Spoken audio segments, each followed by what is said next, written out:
सबसे पहली चीज हो गया इसका वेटेज तो मैंने बता दिया। दूसरी चीज होती है कि तीनों के बीच का रिलेशन। उसमें जाने से पहले we have to just understand कि स्पीड जो होता है वो टाइम के साथ में इनवर्सली रिलेटेड होता है। अब ये क्यों होता है? क्योंकि अगर मैं अपनी स्पीड बढ़ाऊंगा to cover a particular distance, तो ऑब्वियस सी बात है कि जो टाइम फॉर द जर्नी होगा वो मेरा कम हो जाएगा।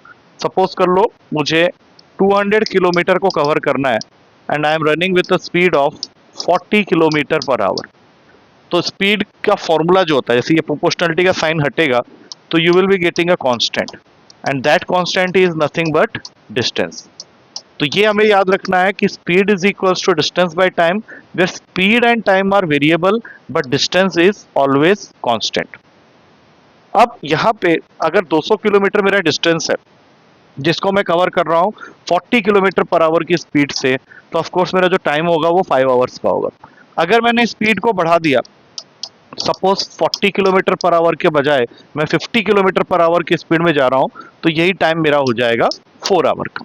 तो इससे मुझे बस इस चीज की जानकारी मिली कि स्पीड जो है वो इनवर्सली प्रोपोर्शनल टू टाइम है, और प्रोपोर्शनलिटी का साइन हटने पे जो कांस्टेंट आ रहा है वो डिस्टेंस है। That means distance is constant, speed and time are variable. इनको तुम आपस में घुमा घुमा के 3 फॉर्मूला और बना सकते हो, जैसे डिस्टेंस इज इक्वल्स टू हो जाएगा स्पीड इनटू टाइम, और टाइम हो जाएगा डिस्टेंस अपॉन स्पीड। कुछ क्वेश्चंस इनके यूनिट से रिलेटेड भी कई बार पूछे गए हैं तुम्हारे पेपर में। जैसे अगर मैं बोलूं कि स्पीड का यूनिट क्या है, तो सबसे पहले दिमाग में आएगा मीटर पर सेकंड, लेकिन यही metre per second kilometre per our भी हो सकता है। तो तुमको ये चीज एक ध्यान रखनी है कि अगर कोई क्वेश्चन तुमसे स्पीड को फाइनली किलोमीटर पर आवर में फाइंड करने के लिए बोल रहा है और डेटा पूरा का पूरा मीटर और सेकंड में है, तो you must know how to convert metre per second into kilometre per hour. और कई बार बच्चे ये गलती भी करते हैं कि उन्हें ये चीज़ ठीक से पता नहीं होती, वो 1000/3600 ये सब चीज़ें करते हैं, वो तुमको नहीं करना है। तुम्हें बस 2 चीज़ें याद रखनी है कि अगर मैं कोई छोटी वैल्यू को, जैसे यहाँ पे 2 चीज़ें हैं, metre per second and kilometre per hour, तो मेरे लिए छोटा जो है वो मीटर पर सेकंड है और किलोमीटर पर आवर जो है वो बड़ी वैल्यू है। तो कोई छोटी वैल्यू को अगर बड़ी वैल्यू में कन्वर्ट करना है तो ऑफकोर्स सी बात है कि मुझे एक बड़ी वैल्यू से उसको मल्टीप्लाई करना पड़ेगा। बच्चों को कंफ्यूजन होता है कि 5/18 लेना है या 18/5 लेना है।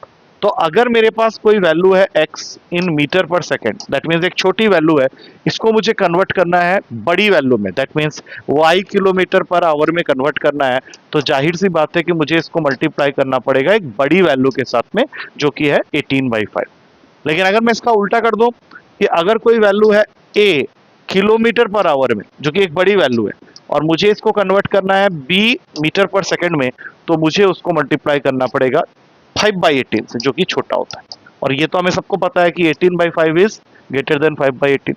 तो एक तरीका ये याद रख लो कि अगर तुमको मीटर पर सेकंड से किलोमीटर पर आवर या किलोमीटर पर आवर से मीटर पर सेकंड में जाना है, तो ये 5/18 और 18/5 किससे मल्टीप्लाई करना है, वो बड़े छोटे को ध्यान में रख के हम लोग कर सकते हैं। दूसरा तरीका भी होता है, लेकिन ये मोस्ट रिलायबल तरीका यही है। दूसरा तरीका जो होता है वो होता है टेबल। अब फिर से मैं एक बार क्या करूंगा, मीटर पर सेकंड लिखूंगा एक साइड और दूसरे साइड में लिखूंगा kilometre per our.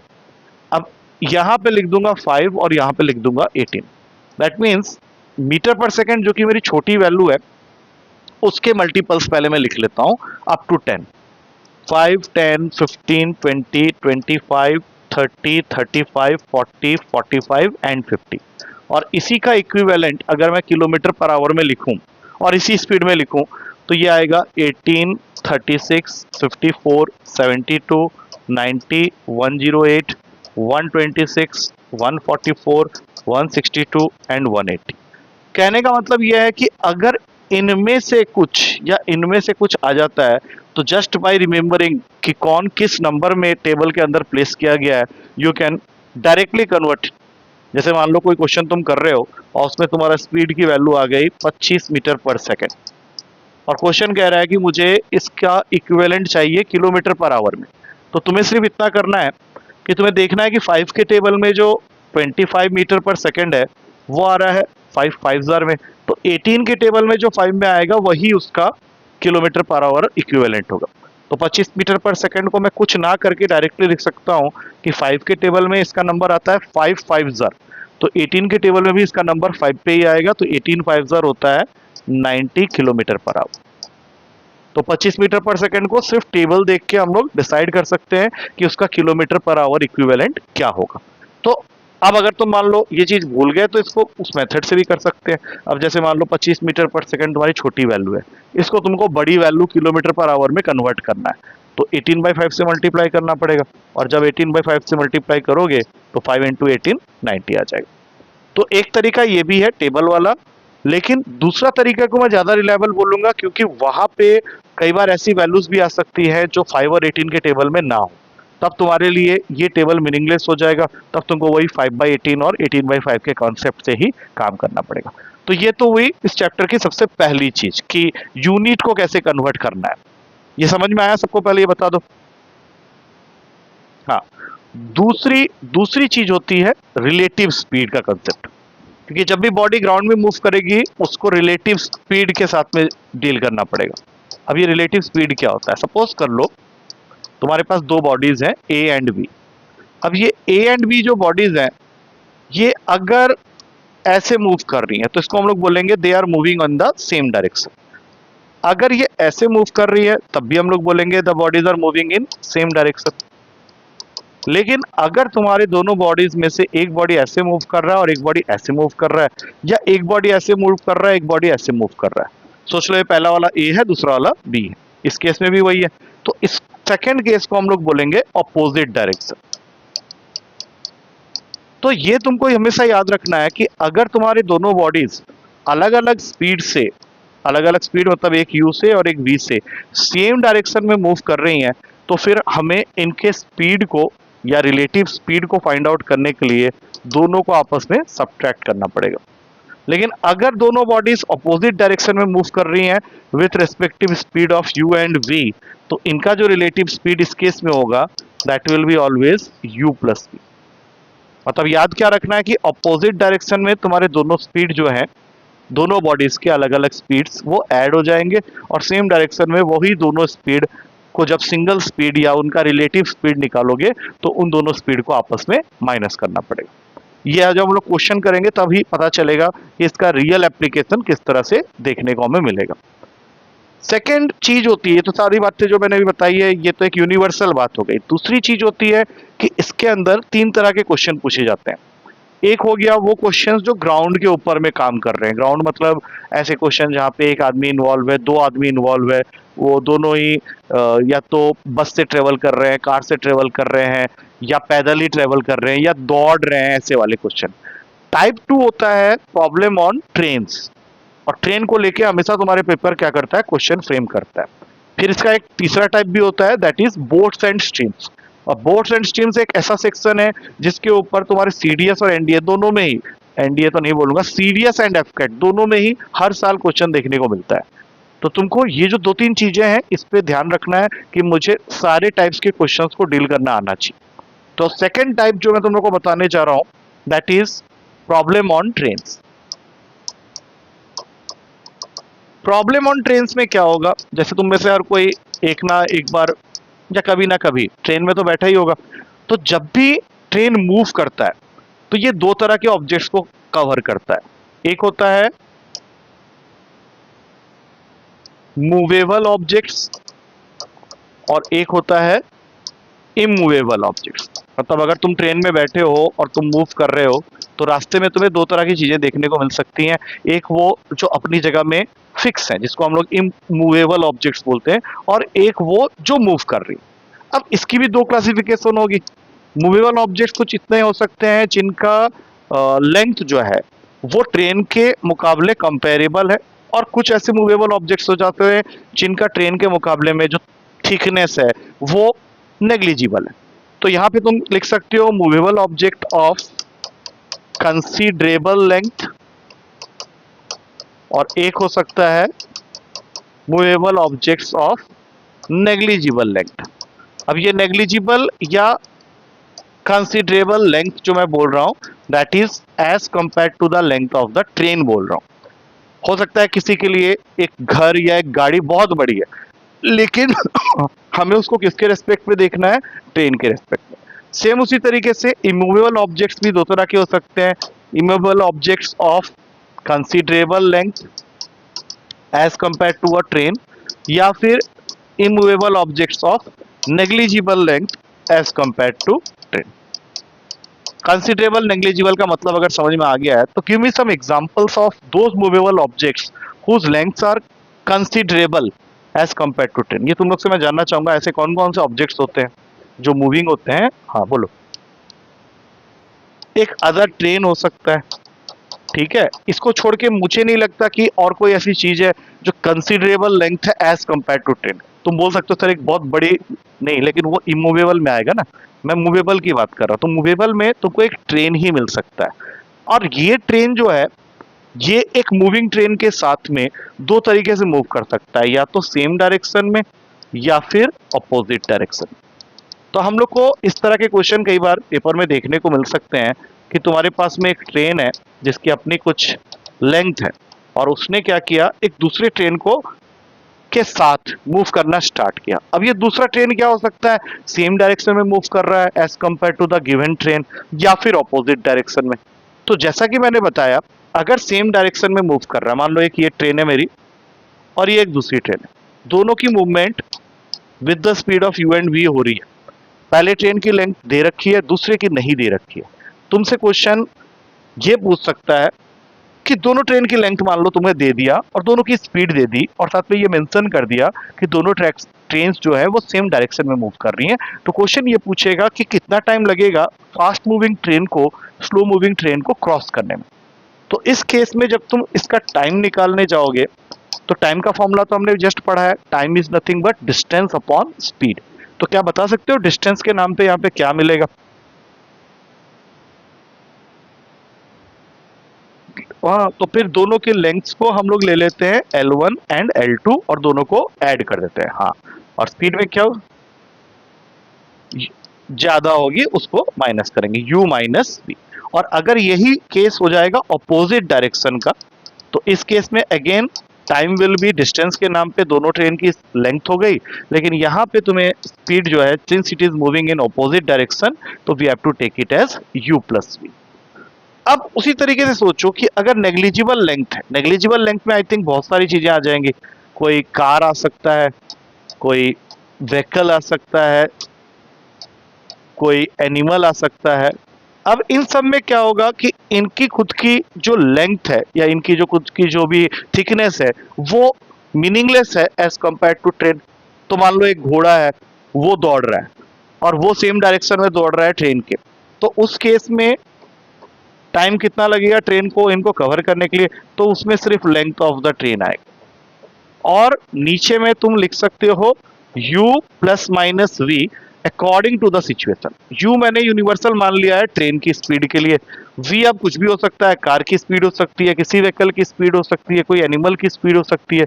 Plus minus तुमको लगाना है अकॉर्डिंग टू द कंडीशन कि वो जो कार है या व्हीकल है या एनिमल है वो ट्रेन के साथ सेम डायरेक्शन में मूव कर रहा है या ऑपोजिट में। मैंने क्या बताया था, प्लस किसके लिए होता है, ऑपोजिट के लिए या सेम के लिए? ऑपोजिट के लिए। और माइनस अगर है तो क्वेश्चन में जरूर लिखा होगा कि वो सेम डायरेक्शन में मूव कर रहा है।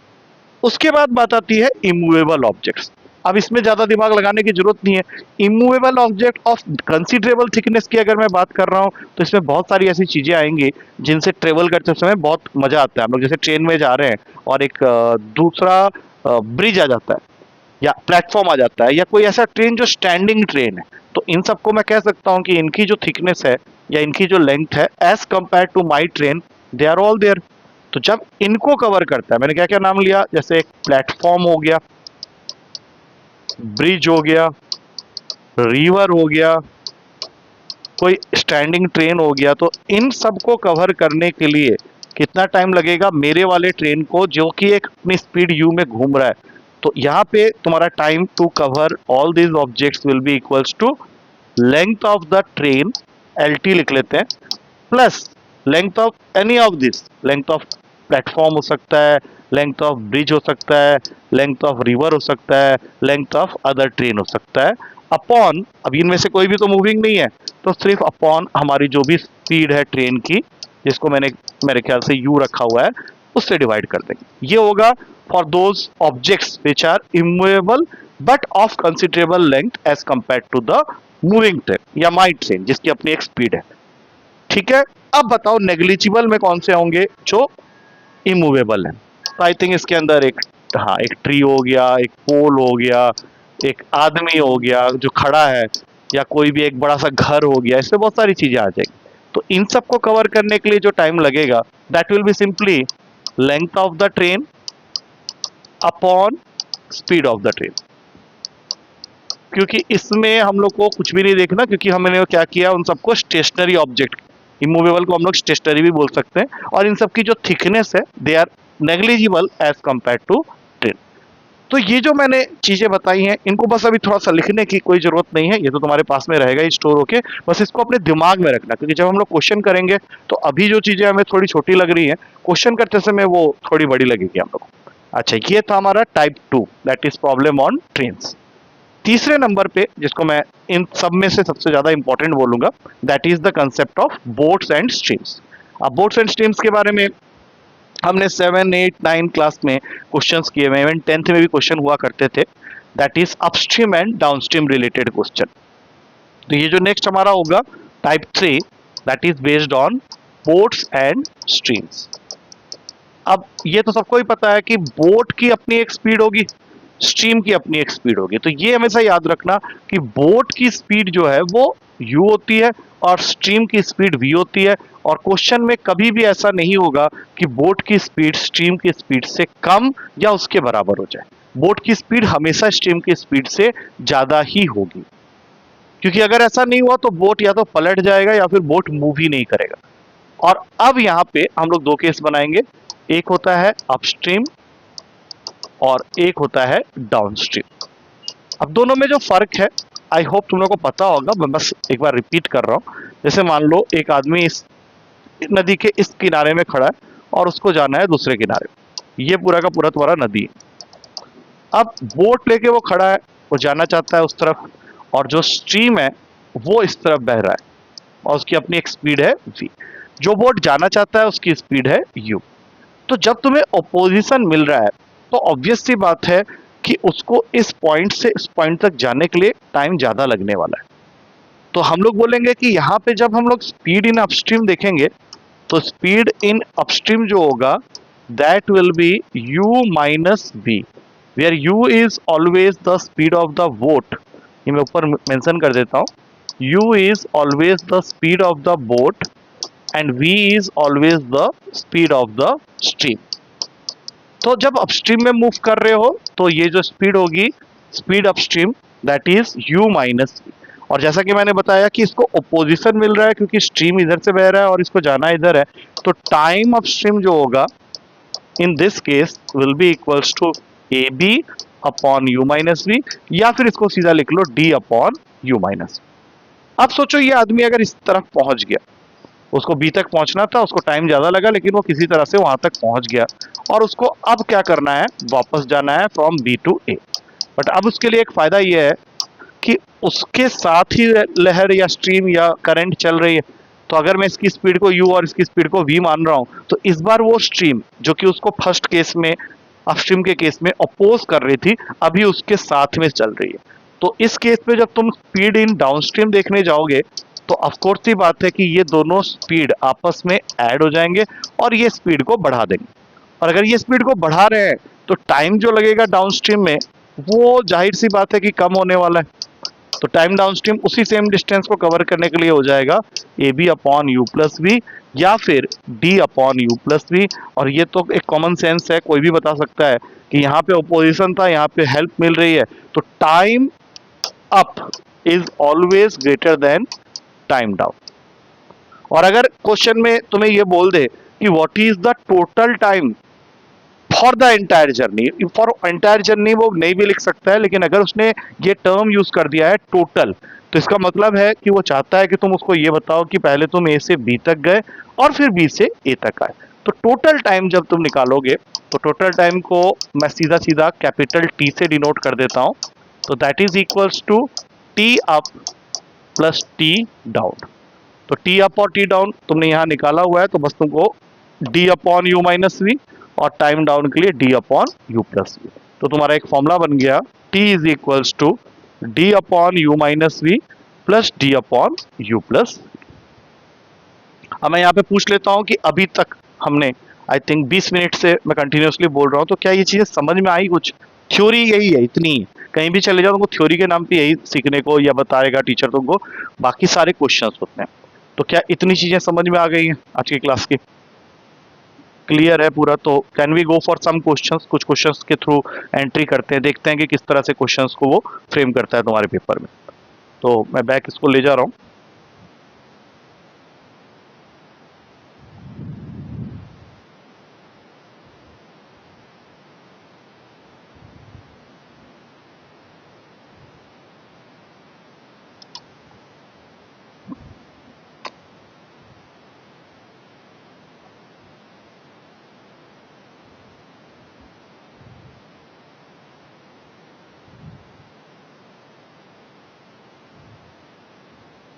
तो ये तुम्हारा फर्स्ट क्लास होगा, practice problems on speed, distance and time, class 1।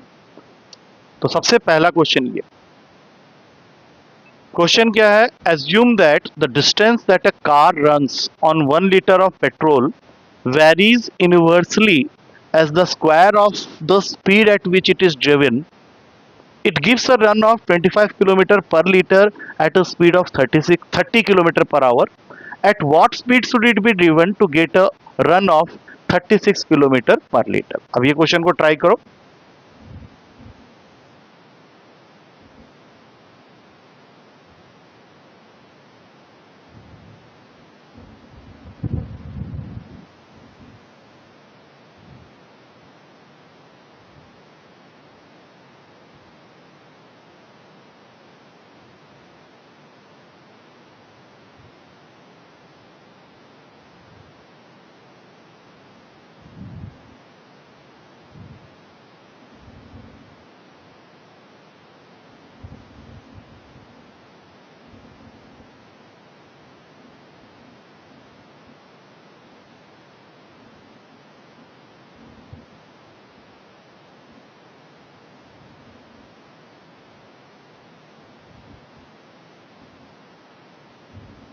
Twenty five.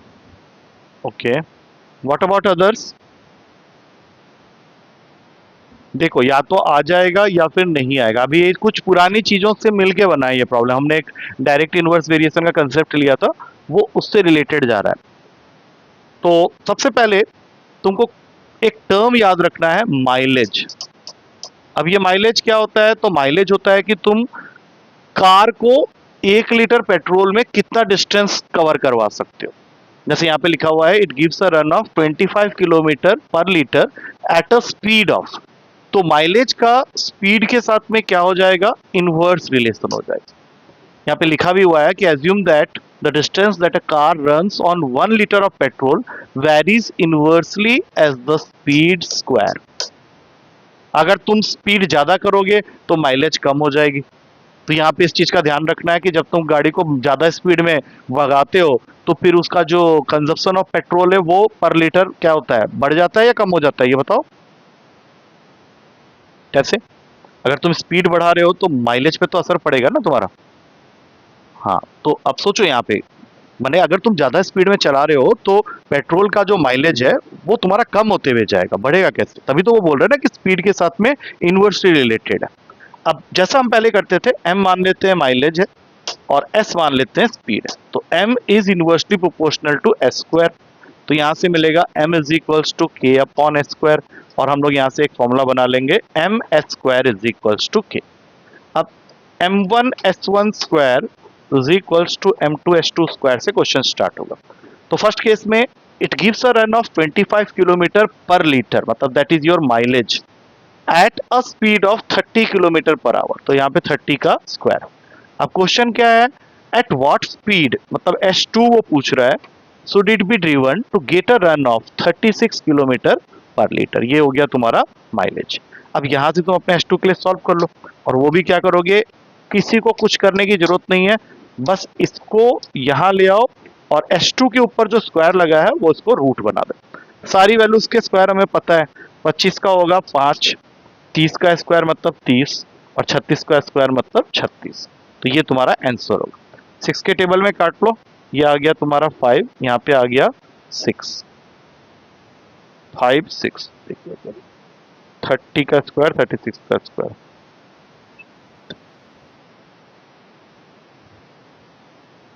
एक सेकेंड, 30, सॉरी सॉरी सॉरी, यहाँ पे मैंने 36 का स्क्वायर कर दिया, हाँ तो यहाँ 6 आ गया, तो यहाँ पे तुम्हारा सिर्फ 6 आएगा और आंसर तुम्हारा बन जाएगा, एक सेकेंड, हाँ एक, हाँ हाँ हाँ, नहीं नहीं 36 का स्क्वायर नहीं आएगा, 36 तो माइलेज है ना, यहाँ पे 36 ही रहेगा, मतलब ये बन गया 25 इंटू 30 का स्क्वायर अपॉन 36 पूरे का अंडर रूट, ये है तुम्हारा स्पीड, ये नहीं है।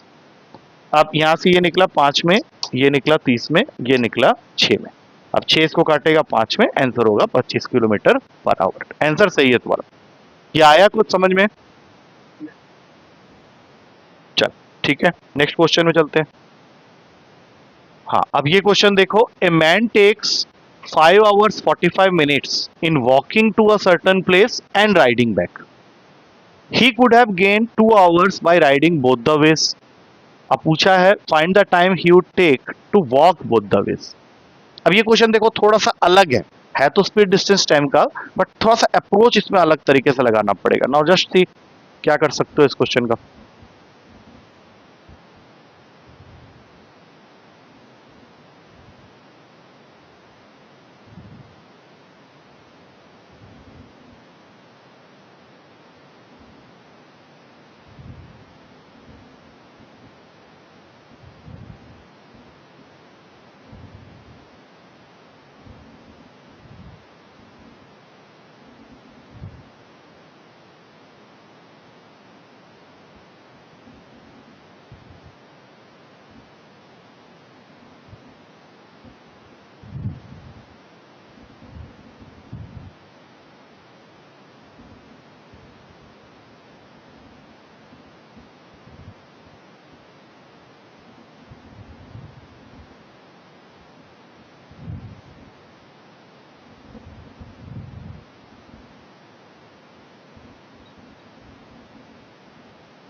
हाँ इक्वेशन बनी है, बट ये नहीं समझ में आ रहा है कि उसको कैसे अप्रोच करना है। तो अब इस क्वेश्चन को देखो ध्यान से।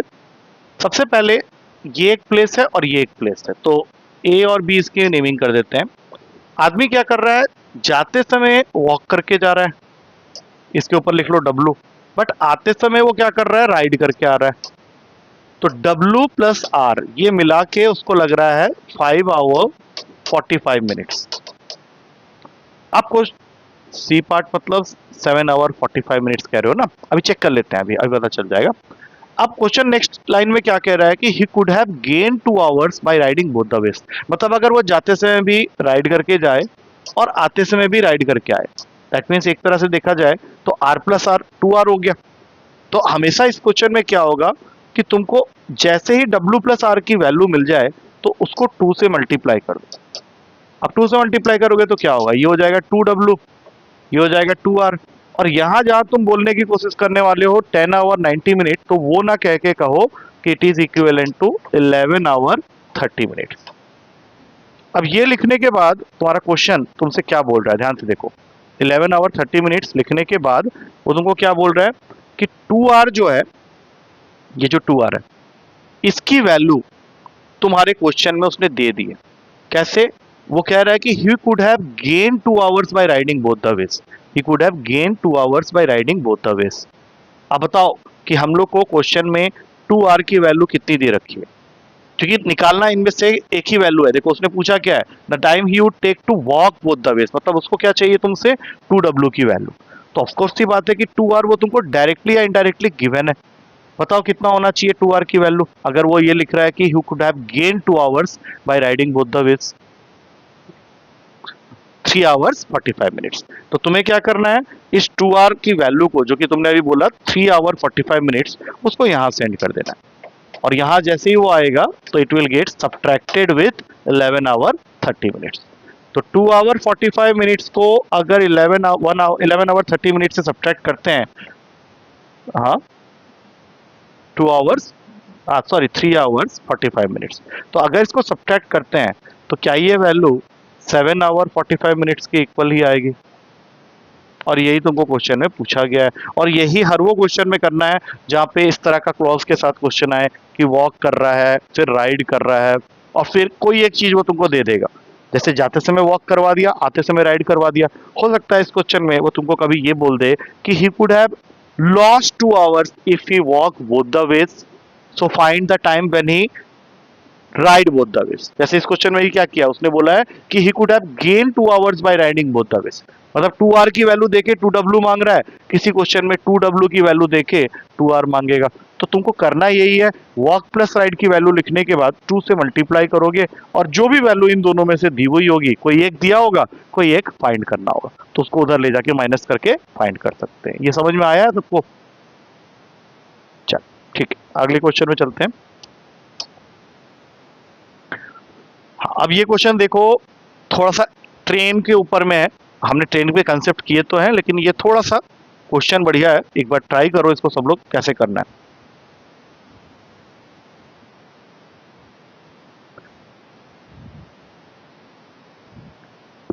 तो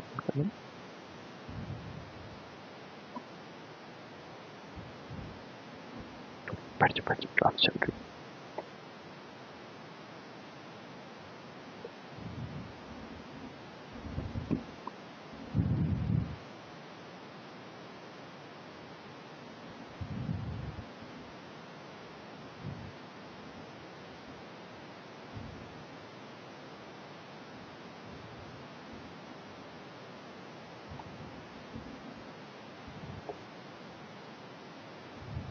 बताया नहीं तूने, आने से पहले एक बार बताना चाहिए। ये देख,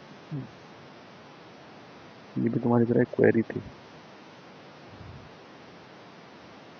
कोई और बच्चा है? व्हाट अबाउट अदर, कोई है नहीं साथ में? हाँ, अच्छा अच्छा अच्छा, ठीक है, और कोई? ओके, बट वो तो वैसे भी गर्ल है, वो क्या है? एक एक काम कर, ग्रुप में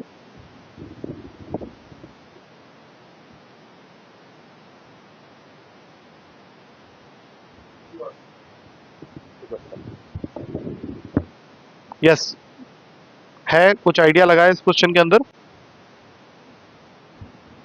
क्वेश्चन को तुम ट्राई कर सकते हो अभी फिलहाल, इस समय तो कुछ ज्यादा कुछ नहीं करना है, क्योंकि थोड़ा सा ये लेवल 2 वाला क्वेश्चन है, मतलब ऐसे क्वेश्चन आएंगे तुम्हारे पेपर में, और बेसिक्स जो मैंने बताया है उसके हिसाब से शायद नहीं कर पा रहे होगे, तो अभी ये सोच रहे होगे इसमें क्या करें जिससे कि डिस्टेंस निकाल सके दोनों स्टेशन के बीच में। तो अगर नहीं कर पा रहे हो तो कोई बात नहीं, इसी तरह के क्वेश्चन से ही सीखेंगे कि क्या करना है। तो सबसे पहले तुम्हारे पास दो स्टेशन हैं, एक है अलीगढ़ और एक है दिल्ली। यहाँ पे लिख लो ए, यहाँ पे लिख लो डी। इनके बीच का डिस्टेंस तुम्हें फाइंड आउट करना है। बदले में उसने तुमको क्या बता दिया है कि एक ट्रेन जो अलीगढ़ से दिल्ली की तरफ जा रही है उसकी स्पीड है 36 किलोमीटर पर आवर, और जो ट्रेन दिल्ली से अलीगढ़ की तरफ जा रही है उसकी स्पीड है 42 किलोमीटर पर आवर। तो ऑब्वियस सी बात है कि जब ये दोनों मीट करेंगे तो जिसकी स्पीड ज्यादा है, जिस ट्रेन की स्पीड ज्यादा है, वो ज्यादा डिस्टेंस कवर कर लिया होगा as compare to the train with slower speed. तो ये बात उसने वहां पे क्लियर कर दी है कि when they meet it is found that one train has travelled 48 kilometre more than the other, और इसी बात को हमें यूज करना है to get the distance between the two stations. तो ऐसे क्वेश्चन में अब तुमको सबसे पहले क्या करना पड़ेगा, ये सोचना पड़ेगा कि हो सकता है ये दोनों ट्रेन टी आवर्स के बाद मीट की हो। तो बता सकते हो कि जो ट्रेन 36 किलोमीटर पर आवर की स्पीड से चल रही है वो टी घंटे में कितना डिस्टेंस कवर कर लेगी? 36 टी, इसमें तो कोई डाउट ही नहीं है, क्योंकि डिस्टेंस होता है स्पीड इनटू टाइम। और जो ट्रेन दिल्ली से अलीगढ़ की तरफ आ रही है 42 की स्पीड से, वो टी घंटे में कितना डिस्टेंस ट्रेवल कर लेगी। अब ज्यादा कौन सा होगा ये भी सोच लो, 42t ज्यादा होगा या 36t ज्यादा होगा। नहीं नहीं नहीं, 36t कैसे ज्यादा हो जाएगा। अरे टी तो फिक्स है, 42 से मल्टीप्लाई करोगे तब तो ज्यादा बड़ी वैल्यू आएगी। तो 42t माइनस 36t ये तुमको दे रखा है क्वेश्चन में 48 के इक्वल। अब इसको सॉल्व करोगे तो 60 की वैल्यू हो गई 48 और टी आ गया तुम्हारा 8 घंटे। तो यहाँ पे तुम्हारे पास एक और क्वेश्चन का आंसर आ गया कि ये दोनों ट्रेन कितने घंटे के बाद मिलेगी। तो आंसर है तुम्हारा 8 घंटे के बाद मिलेगी। अब इस 8 घंटे के अंदर जो ट्रेन दिल्ली से अलीगढ़ की तरफ जा रही है, साफ साफ पता चल रहा है कि वो कवर कर रही है 42 इंटू 8 किलोमीटर, और जो ट्रेन अलीगढ़ से दिल्ली की तरफ जा रही है वो 36t डिस्टेंस कवर कर रही है, मतलब 36 इंटू 8।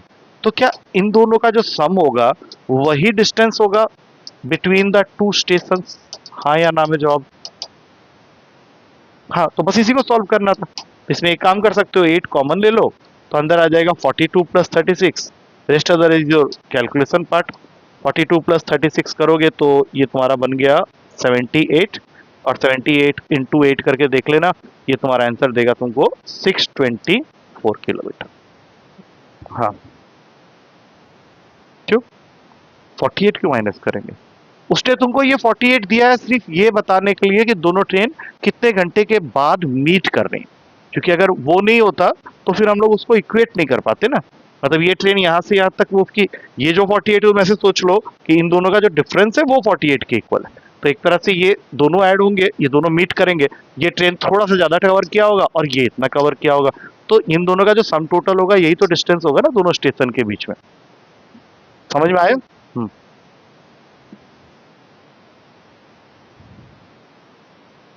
हाँ नहीं क्यों अलग अलग क्यों लिया, कितने घंटे के बाद मिल रहे हैं। देखो यहाँ पे एक चीज देखो ना, जितने घंटे के बाद मिल रहे हैं तो जो ट्रेन ज्यादा स्पीड से चल रही है वो ज्यादा डिस्टेंस भी तो कवर कर रही है।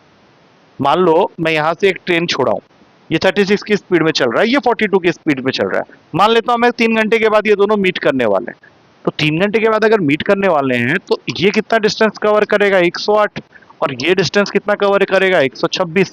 तो क्या इन दोनों का सम ही उनके बीच का डिस्टेंस हो, तो उसमें टाइम को हमें चेंज करने की जरूरत क्या है।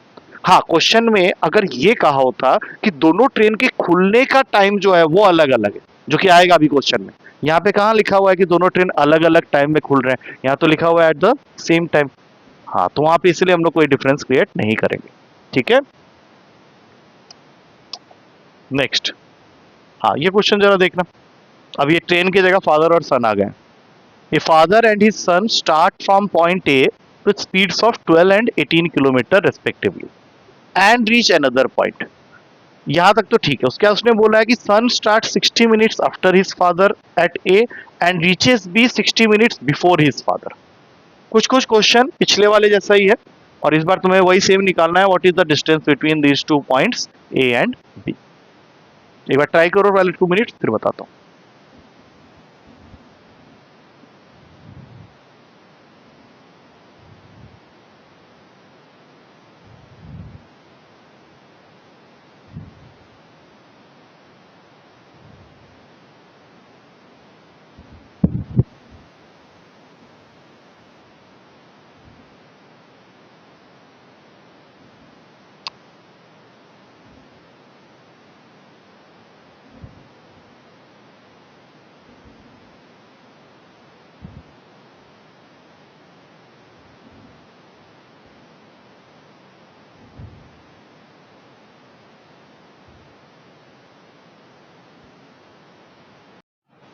तो एक तरह से देखा जाए, हाँ एक तरह से देखा जाए तो क्वेश्चन ये कह रहा है कि दो पॉइंट्स हैं ए एंड बी। ये हो गया सपोज एक पॉइंट, ये हो गया दूसरा पॉइंट। फादर और सन, ऑब्वियस सी बात है सन की स्पीड ज़्यादा है 18 किलोमीटर पर आवर, और फादर की है 12 किलोमीटर पर आवर। तो फादर सन को बोलता है कि मैं पहले निकल जाता हूँ तो बाद में निकलना। तो फादर पहले ही 60 मिनट्स के लीड टाइम में गया है, लेकिन वो इतना धीरे चलता है एज कम्पेयर टू सन कि वो अभी कहीं यहाँ पे होगा, सन आया उसको ओवरटेक किया और 60 मिनट्स पहले पहुंच गया। तो इसका मतलब है कि यहाँ से यहाँ तक फादर को पहुंचने में जो टाइम लगा होगा, अगर मैं डिस्टेंस को डी मान लूँ तो वो डी बाई 12 होगा, because time is distance upon speed. और सन को यहाँ से यहाँ तक जाने के लिए जो टाइम लगेगा वो हो जाएगा d/18। और ये जाहिर सी बात है कि फादर को सन के रेस्पेक्ट में ज्यादा टाइम लग रहा है, इसलिए यहाँ पे एक माइनस का साइन आएगा। इक्वेट करना है हम लोग को इन दोनों के सम के साथ, 60 + 60 मतलब 1 घंटा + 1 घंटा, सीधा लिख लो 2 घंटा। अब यहाँ से अगर हम लोग सॉल्व करते हैं एलसीएम लेके, तब जाके हमारा डिस्टेंस, ये 1218 का एलसीएम हो गया 36, ये बन गया 3d - 2d = 2, तो d की वैल्यू आ जाएगी 72 किलोमीटर। मतलब दोनों पॉइंट्स के बीच का जो डिस्टेंस है वो 72 किलोमीटर का। अब यहाँ पे तुम एक दो चीजें और देख सकते हो, जैसे 72 है तो फिर फादर को कितना टाइम लग जाएगा, तो फादर को लग जाएगा 6 घंटे और सन को लग जाएगा 4 घंटे। यही है तुम्हारा क्वेश्चन का मेन। आया कुछ समझ में?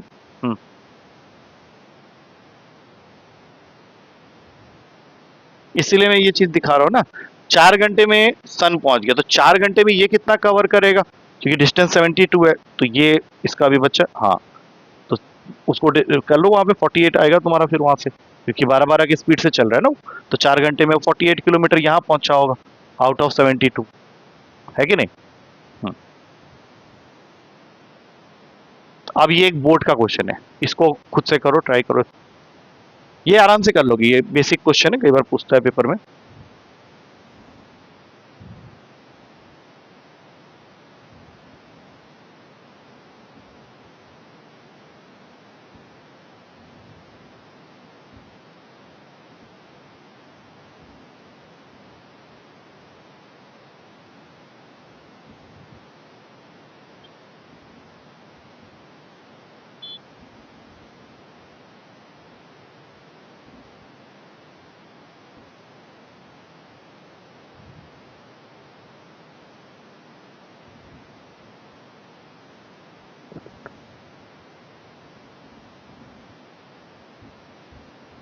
बैक रख दो।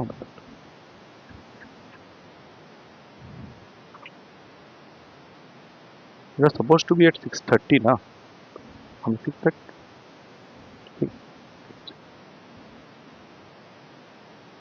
6 नहीं बोला होगा तो।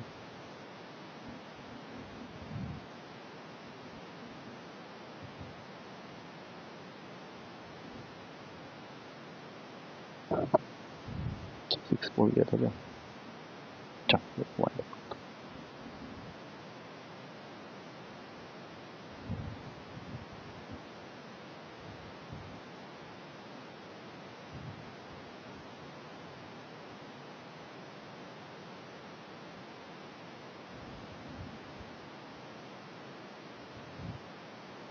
5 आ रहा है, चल देख लेते हैं, क्योंकि ये क्वेश्चन उतना मतलब वैसा क्वेश्चन नहीं आता है, बट अगर देखा जाए तो लेवल ऑफ कॉम्प्लेक्सिटी ज्यादा नहीं है। अभी इसमें क्या हो रहा है, स्पीड ऑफ द बोट दे दिया, स्पीड ऑफ द बोट को मैंने बोला था यू से डिनोट करने के लिए, तो वो दे रखा है 11 किलोमीटर/आवर। स्पीड ऑफ द स्ट्रीम दिया नहीं है, वही पूछा है, उसको वी लेते हैं हम लोग। अच्छा, आगे क्या है कि it can go 12 kilometre upstream, मतलब ए से बी के बीच का डिस्टेंस को अगर मैं ये कवर करना है तो 12 किलोमीटर ये डिस्टेंस है, जिसको उसने पहले क्या किया है, अपस्ट्रीम में कवर किया है। तो अपस्ट्रीम में अगर कवर किया है तो टोटल टाइम का जो फॉर्मूला होता है, जो कि मैंने अभी जस्ट लिखवाया था, total time = time up plus time down. और टाइम अप यहाँ पे हो जाएगा distance 12 upon u - v, that is 11 - v। अब यहाँ आने के बाद ये वापस जाएगा, तब उसको डाउनस्ट्रीम मिलेगा, तो ये हो जाएगा 12 upon u + v, that is 11 + v। और इस पूरे काम को करने के लिए जो उसको टाइम लगा है दैट इज 2 आवर 45 मिनट्स। अब यहाँ पे तुमको ध्यान रखना है कि यूनिट का 2 आवर 45 मिनट्स और किलोमीटर/आवर के हिसाब से है, तो इस 45 मिनट्स को हम लोग को आवर में कन्वर्ट करना पड़ेगा। That can be done by dividing it with 60। 15 के टेबल में काट दो 3/4, तो ये काट कुट के बनेगा 11/4। बस इसको सॉल्व करना है। अब इसको सॉल्व करते समय दो तरीका है, या तो तुम ऑप्शन की मदद ले लो या फिर पूरा सॉल्व कर लो। ऑप्शन की मदद लेने में इसलिए बोल रहा हूँ क्योंकि ऑप्शन को जैसे जैसे तुम यहाँ डालते जाओगे तुमको पता चलते जाएगा कि कौन सा ऑप्शन सही हो सकता है, कौन सा गलत। जैसे सपोज कर लो वी निकालना है, मैंने फर्स्ट ऑप्शन को पिक किया, तो ये बन जाएगा 12 अपॉन, फर्स्ट ऑप्शन को चेक करते हैं, 12 अपॉन 11 - 5 दैट इज 6, और दूसरे में आ जाएगा 12 अपॉन 11 + 5 दैट इज 16। तो ये तो काट के 2 बन गया, और इसको काटोगे तो ये 3/4 बन जाएगा। तो यहाँ पे अब तुमको साफ साफ दिख रहा है कि यही तो वैल्यू थी जो हमने अभी फाइंड आउट किया था, तो और कहीं जाने की जरूरत ही नहीं पड़ेगी, सीधा फर्स्ट ऑप्शन को टिक मार। नहीं तो क्या होता है, बच्चे इसको सॉल्व करने निकलते हैं, सॉल्व हो जाएगा कोई दिक्कत नहीं है, but may be quadratic equation बन जाएगा, वहां पे तुमको उसके फैक्टर्स ढूंढने में टाइम लग जाएगा। तो I think that is the best approach you can use for this question. आया समझ में? ठीक है, चलो इसको हम लोग कंटिन्यू करेंगे अगली क्लास में। मैंने बोला हुआ है किसी को पहले आ गया वो, तो अभी फिलहाल तुम लोगों को मैं पेपर सेंड करूंगा। तुम्हारा जो डेली पेपर होता है ये लगेगा, हमारे 3-4 क्लास का टॉपिक है ये। तो आज पहली क्लास इसमें आधी क्लास तो थ्योरी की थी, मैंने थोड़े ही क्वेश्चन किए हैं, अगली क्लास में फिर इसमें और भी क्वेश्चंस प्रैक्टिस करेंगे। ठीक है, तो get ready for your paper, और मैं इसको क्लोज कर रहा हूँ। चल टेक केयर। या